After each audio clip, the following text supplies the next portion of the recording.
ჩემთვის ძალიან დიდი სიხარული იყო და მე დარწმუნებული თითოეულ მოქალაქისთვის ეს დიდი გამარჯვება რომელიც თქვენ მოვიტანეთ ჩვენი ქვეყნისთვის ეს არის მართლაც საამაყო და თქვენ კიდევ ერთხელ დაგვიდასტურეთ და დავამტკიცეთ მთელ სოფლიოს რომ ჩვენ ყავს გამორჩეულად ნიჭიერი ქალბატონები ყოველთვის საუბარი მიდის იმაზე რომ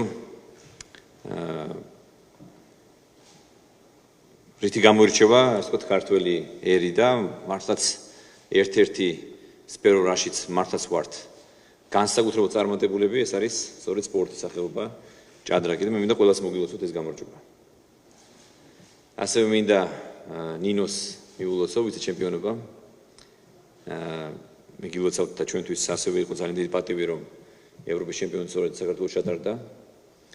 მე მინდა განსაკუთრებული პატივისცემით და სიყვარულით მივესალმო ქალბატონ ნინოს და დიდი მადლობა გადაუხადო მას მოგზაურობისთვის ასე რომ ყველას გილოცავთ ამ მეტად მნიშვნელოვან გამარჯვებას. ყველაზე სასიხარულო ის არის რომ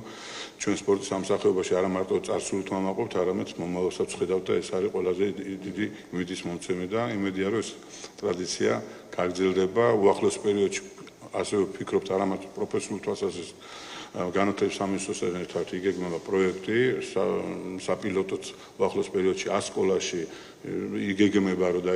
ჭადრაკის სწავლება იქნება. ბატონ პრემიერო დიდი მადლობა პირველივე ზარი თქვენგან მივიღეთ და მოგვილოცეთ სოფლიო ჩემპიონობა ეს მართლა ძალიან მნიშვნელოვანი იყო. გუშინ ბატონმა ტარიელმა ფედერაციებთან გამართა შეხვედრა და ძალიან ნიშანდობლივი სიტყვები თქვა რომ ჩვენ უნდა ვისწავლოთ რა თქმა უნდა წარსულის ძალიან დიდი პატივისცემა დაფასება და ამავე დროს მომავლისკენ ყურება. თითოეული ჩვენგანი არც უკანასკნელ წლეთამდე იბრძვის ასე თქვა თითოეული გამარჯვებისთვის დიდ ენერგიას დავს და დიდი მადლობა ამ დაფასებისთვის. პირიქით მადლობთ თქვენ მადლობთ რომ გაგვახარეთ და მართლაც ყველა გაახარეთ არა მხოლოდ თავრობა არამედ ხალხი მთლიანად ყველანი ვამაყობთ თქვენით.